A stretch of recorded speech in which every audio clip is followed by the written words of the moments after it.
Hello everyone, my name is TestTube and today I want to talk about IEMs as a viable audio solution for gaming. What is an IEM? In-ear monitors are specialized headphones that see inside the ear canal. IEMs have been making waves in the market for a few years now, and it really boils down to a few key factors that you don't find in normal headsets.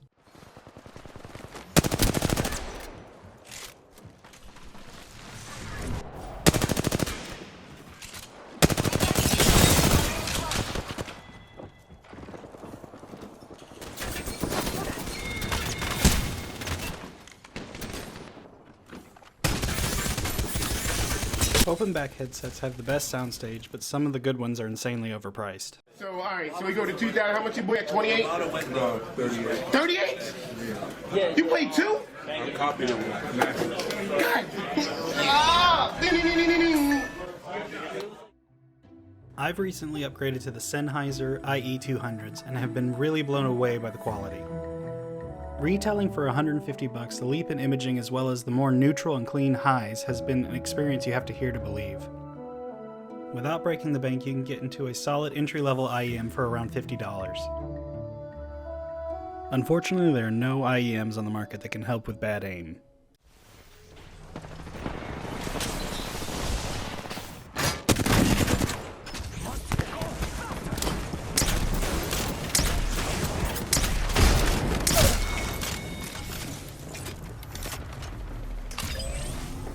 Luckily, with a good audio setup, you can get the drop on careless players.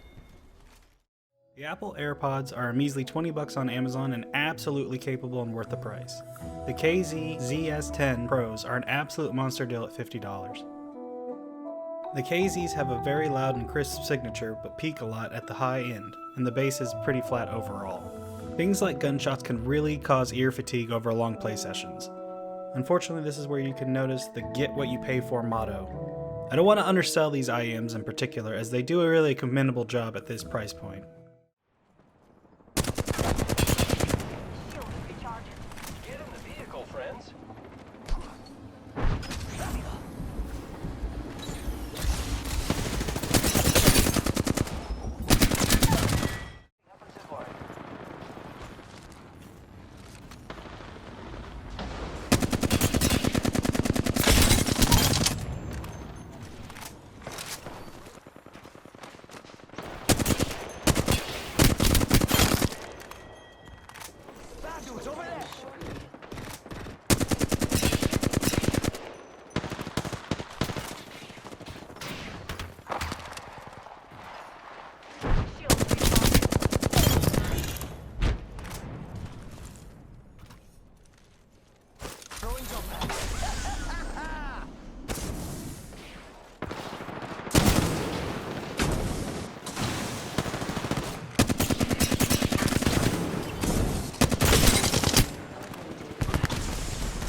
Once you start approaching the $100 and up market, it really pays off to invest in a DAC.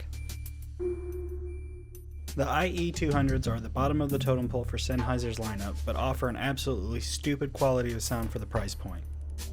Not without its problems, the lower end model comes with a few notable drawbacks. The cable, which has an MMC-X connector, has some pretty bad noise for the cable itself, which is easily heard if you move your head around a lot. In-game, the audio will drown out the noise, but listening to YouTube videos and some music, it's pretty noticeable. Another annoying decision was the company chose to add a vent to allow bass relief, which in my opinion objectively hurts the overall sound. You can remedy this mistake with a little bit of electric tape underneath the removed ear tip. Speaking of which, the included ear tips are among some of the worst I've ever heard. Be sure to buy some cheapies off Amazon or use whatever else you got, because it can't be worse than Sennheiser's offerings.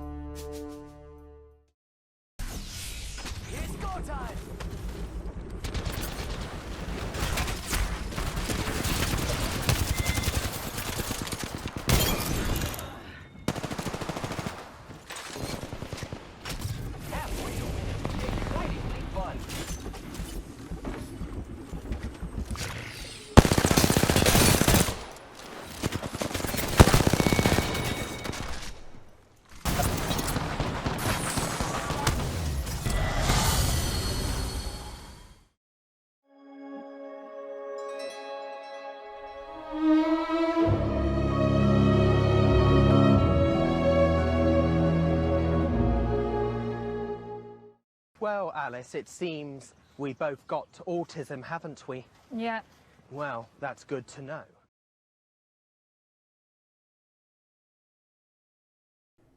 Okay, for this part of the video, I'm going to go a little bit more freeform and no script because I'm going to cover some of my thoughts about audio in general. It's a little bit more difficult to explain the reception of music because it's not the same as the functionality of audio cues in a video game. First off, as a disclaimer, I'm not really an audio engineer or anything like that, but I have bought quite a few different IEMs and wireless headphones and things like that. One of the things that's really annoying is just to even plug into your phone, you have to get an audio adapter, the USB-C to 3.5 millimeter. It's not very expensive, but it's very annoying.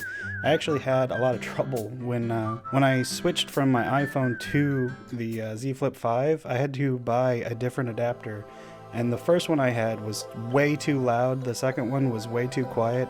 The third one was just right, so something to think about. So whenever you are in a game, all you need to worry about is if you hear the footstep or not. It's not really super important how great it sounds. But when it comes to music, it's a lot more subjective because different people will hear differently. There are entire tech channels that are dedicated to just IEMs. One of the most notorious ones is Critical. I'll try to give a link in the description. He has reviewed and tested, I think, over 1,000 different IEMs, ranging from, $20 all the way up to $5,000. I think it's one of the problems with the hobby is people just think initially that the more you spend, the better it's going to sound. And I guess that's true to a certain level, but it really just boils down to what kind of sound you're searching for. And since, a lot of people don't want to just buy that many different IEMs to get the best of both worlds, just find an all-arounder that sounds good to you for the price you're willing to pay. Some food for thought is that IEMs versus actual headsets, it seems to me the more full, robust sound comes from a pretty expensive over-the-ear, open-back headset, but the prices have gotten absolutely out of control. I mean, it may be worth it if you have the money, but it's definitely not if you're just trying to find an all-arounder for gaming and whatnot. And also, I will say, I much prefer the IEMs for gaming. As opposed to music, you can get detailed cheaper with the low-tier IEMs. I'm going to keep it really short and sweet with movies. There is no replacement for a good 5.1 surround system. No matter how much you pay for your headphones, they're not going to sound better than an open stage, Like, if you want a comparison, a concert hall will never be replaced by headphones, ever. No matter how good they are, it's not going to sound better than an actual open space. So that being said, I would even go as far as to say that over-the-ear headphones are still better than IEMs because the IEMs don't have the space required to give the breadth of what a movie has to offer. Vocals, bass, highs, lows. It can be all over the place in a movie. And you can get by on IEMs, but it's not going to compare to even a good set of headphones. Alright guys, that's going to wrap it up for me. I hope you enjoyed the video. If you did, please leave a like. I don't know, share it with friends. Trying to make the channel grow, so we'll see what happens. Thanks again. See you later.